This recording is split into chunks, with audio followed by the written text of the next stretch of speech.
Good afternoon mga ka-sniper. So ayan mga ka-sniper, eto na, ready na si ka-sniper. Click natin para i-change oil, i-gear oil, ilagyan ng carbon cleaner at i-drain at palitan yung coolant nya. So ayan, yesterday bumili tayo sa Honda Naik branch ng ating mga gagamitin. So isa na dyan yung ating Pro Honda scooter fully synthetic 1 liter. Ito po. Tapos yung ating scooter gear oil, ayan kung makikita nyo. Tapos yung ating carbon cleaner. Ngayon kung napanood nyo naman yung vlog natin sa carbon cleaner, ina-add po siya dun sa lagayan ng gas. Then make sure po nakalahati na yung gas nyo. Pagka-add nyo, di papa-refill natin ang gas. Ayan, so at the same time, ito rin yung ating coolant. Ayan, so ang price po nila nitong binili natin ngayon December ay nasa 340 po. Itong ating Pro Honda scooter fully synthetic 1 liter, 340. Tapos itong ating scooter gear oil nasa 65 pesos. Yung ating carbon cleaner, ayan po, yung maliit, nasa 140 po siya ngayong December. Then 281 naman po yung ating coolant. So overall total niya po ay nasa 826 pesos to be exact. Ayan po.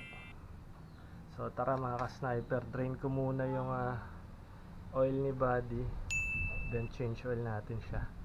Then after that, sunod natin yung drain tayo ng coolant. Okay mga ka-sniper, so gagamit tayo ng number 17. Ayan, kita po ba dyan? Number 17 ito. Dito po tayo sa side magbubukas. Okay, so make sure may ready rin po kayong mga basahan dyan. Ayan, may basahan po tayo. Tapos ingatan nyo po yung matatanggal dito, yung kanyang pinaka strainer. Dahan-dahan lang po ang pihit. Ayan, so counterclockwise po ang pihit nito. Nagready na rin po tayo ng karton pang just in case na mag drain na yung kanyang oil. I-slide na lang po siya dito sa ating kulay red na lagayan kung nakikita nyo. Ano po? Ayan, so dahan-dahan. Okay, so ito pong pinag-change oilan ay ika nga nagagamit daw po ito pang luto, sabi nung iba. So hinihingi po sa akin, kaya ikikip natin para may bigay po natin. So ayan mga ka-sniper, kung nakita nyo, ayan, dahan-dahan lang. Kaya siya may karton para i-slide na lang siya pupunta doon. So ayan, mas okay po. Okay, baba ko muna. So alalayan ko na isang kamay ko kasi yung ating drain plug. Ayan, so kung makikita nyo, ingatan nyo po na huwag malaglag yung strainer sa loob. Ayan, ito po yung mga oil. So maitim na siya. So 2.5 kilometer po yan. Okay, so wait lang mga ka-sniper, alalayan natin to dahan-dahan. So number 17 po yung ginamit nating tools. Then ito na po, ito po yung sinasabi natin na alalayan, baka tumalsik, may spring po kasi yan. Tapos ito yung kanyang strainer.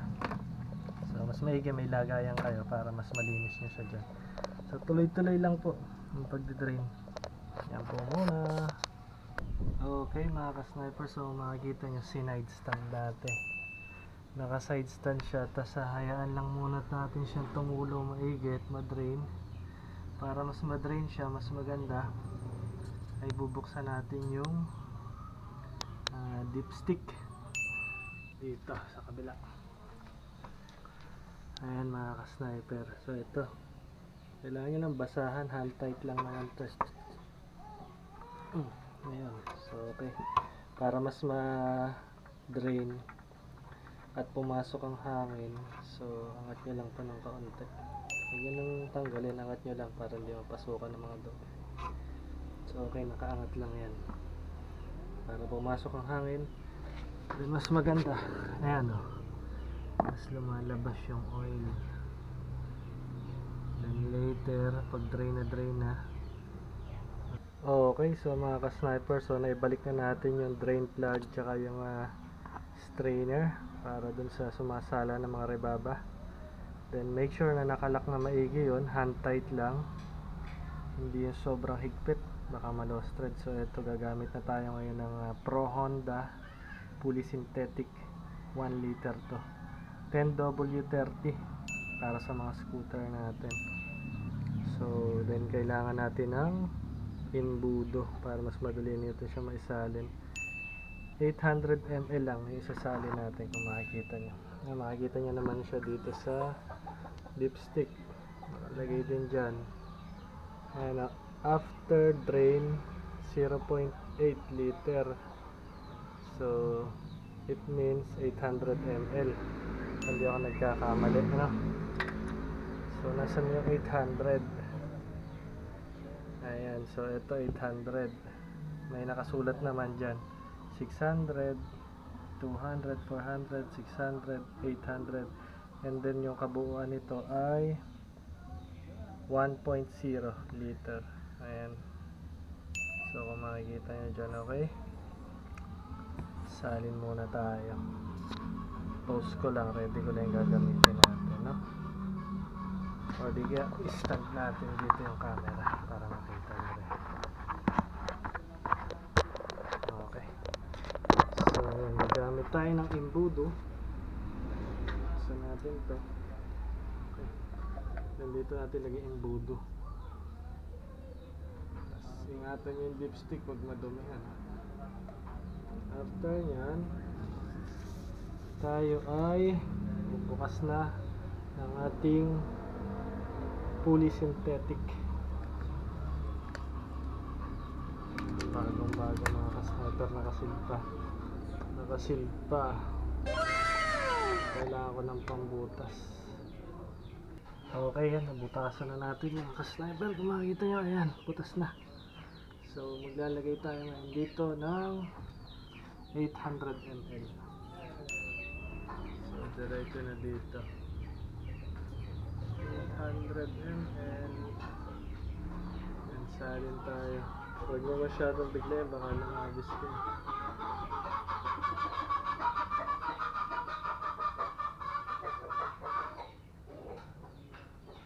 Okay, dahan-dahan lang tayo.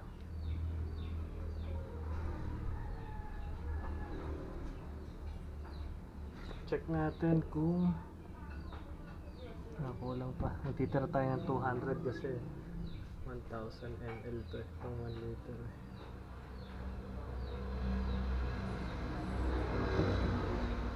Dami pa.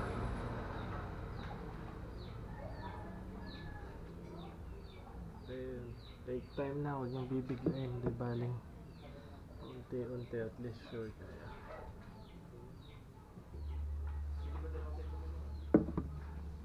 Ayan, malapit na kung makikita niyo. Malapit na sa 200 ml. Praso pa. Okay.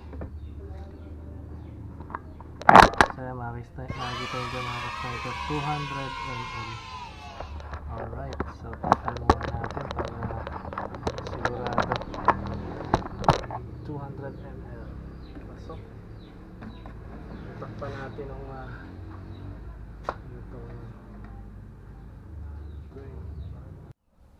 okay mga ka-sniper, so ito, magde-drain naman tayo ng coolant dito sa ating radiator. At kung makikita nyo, nasa lower na rin yung ating coolant sa receiver. So need na natin mag drain and mag refill o magpuno ng bago para mas maganda. So palitan na natin yung luma dahil mag new year, mas maganda yung bago ikakabit natin o ilalagay natin, no? So kailangan nyo ng flower, ayan, para dito sa pag drain sa drain bolt. Okay, para yun yung ating coolant. Then drain na natin yung ating radiator natin dahan-dahan mga ka-sniper para hindi sumirit. Make sure na safety first, iwasan yung matalsikan yung mata nyo. Ayan. So kapag maluwag naman makikita nyo na ikot na, pwede nyo nang kamayin. Alright, so ayan, ganito. So ayan, tumutulo na, dahan-dahan tumutulo yung coolant. So para mas mabilis mga ka-sniper, tanggalin natin yung taklob dito sa radiator. So tatanggalin natin yun, makikita nyo lalakas yung tulo nyo. Ito, yun. So dito natin ito. Yun. So i-dry natin yan. Ang gagamitin nyo mga ka-sniper yung type 1 coolant. Yung pang Honda mas maganda. Yung premix. Yung ilalagyan ng tubig yung premix para sa ating mga Honda Click and scooter. Okay, so makita nyo, tinanggal natin to. Ayan, tinanggal natin. Patong ko lang dito para hindi siya pasukan ng dumi. Then itong isa natin pupunasan. Ayan. So para mas maganda, talagang ubos at madrain, tatanggalin din natin yung cover dito sa reservoir. Ayan may may rubber, angat nyo lang ganyan. Yun ang ialis para hindi pasukan alikabok or nung ano man dumi. Basta magkaroon lang ng butas at magkapasok ang hangin. Ganun din dito. Ayan. So dry na siya. Hintayin muna natin para madry na. Then mamaya babalikan natin yan mga ka-sniper. Okay mga ka-sniper, so ayan, kung makikita nyo naka-drain na. Dry na siya. So bubuksan na natin tong ating coolant. Lagyan na natin si ka-sniper click. Then after nyan, nakasil pa yan. Buksan natin. Bagong bago mga ka-sniper. Yan. Naka-sealed. At fresh na fresh. So tanggalin natin yung cover niya dito. Yan. Then gagamit tayo ng ng imbudo. Ayan. Para mas madali magsalin. Gamit tayo ng imbudo. Okay, so butasin ko muna to. Ating coolant. Para malagyan na natin si sniper click. Alright, almost done na tayo. Yung gear oil hindi ko na video at nalobat yung ating camera. Then nag-launch na si sniper. So ginawa ko na para hindi ma-pending. Sa susunod ko na video yan para makita nyo. So ito yung ating coolant. Okay. So dito natin siya lalagyan. Dito natin yung taklob na. Ayan. Make sure na hindi madumihan yung taklob. Safety natin. So dito ko ilalagay. Then lagay natin yung imbudo. Ayan kung makikita nyo. Ayan. So dito muna natin lalagay ang camera sa kabila. Kita ba yan? Okay. So ngayon maglalagay muna tayo kaunti para maluglugan. Ayan, tumulo, nakita nyo. Luglugan muna natin para talagang walang matira, latak dun sa loob, para simot talaga lahat yung mga dumi at yung lumang coolant. So tinatagilid pa natin yan. So tinagilid ko siya kanina.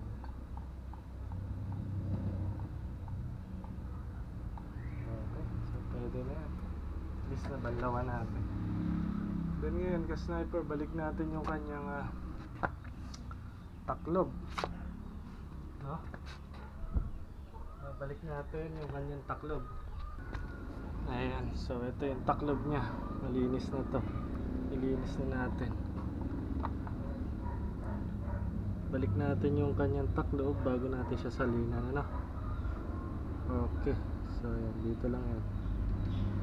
Siya ay plastic, kaya huwag niyo masyadong kakaigpitan, baka ma-lost thread. Hindi niyo na siya sasalinan kundi bumili kayo ng bago. So ayan, one tight lang yung sakto. Yung sa palagay niyo ay mahigpit na, ayos na yan. Ayan. So shoutout nga pala kay Pisan Dale, kay Deo. So ito tools na gamit natin ay sa kanya nang hiram ako dahil wala pa nga pala ako nitong flower. Alright, okay. So then salin tayo mga ka-sniper. Salin natin dito sa may taas. So dahan-dahan lang.